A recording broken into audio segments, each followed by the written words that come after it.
સૌપ્રથમ વાત કરીશું કાંકરિયા કાર્નિવલની।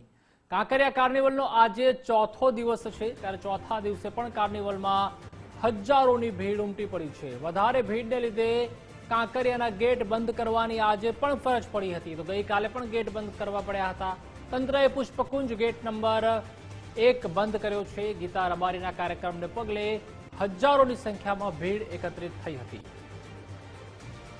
તો કાંકરિયા કાર્નિવલ ચાલી રહ્યો છે। દર વર્ષે 25 થી 31 તારીખ સુધી કાંકરિયા કાર્નિવલનું આયોજન કરવામાં આવે છે રાજ્ય સરકાર દ્વારા, જેમાં ખૂબ જ મોટી સંખ્યામાં લોકો એકત્રિત થતા હોય છે। આજે જ્યારે લોક કલાકાર ગીતા રબારી હતા, જેઓ ખૂબ જ પ્રખ્યાત છે, તેઓનું એક ઝલક જોવા માટે, તેઓનું એક સોંગ સાંભળવા માટે પણ લોકો દૂર દૂરથી આવતા હોય છે। અને ન માત્ર અમદાવાદ પરંતુ નજીકના અલગ અલગ જિલ્લા તાલુકામાંથી પણ ખૂબ જ મોટી સંખ્યામાં લોકો એકત્રિત થતા હોય છે। અને કાંકરિયા કાર્નિવલમાં ગઈકાલે પણ ગેટ બંધ કરવા પડ્યા હતા, આજે પણ ગેટ બંધ કરવો પડ્યો હતો।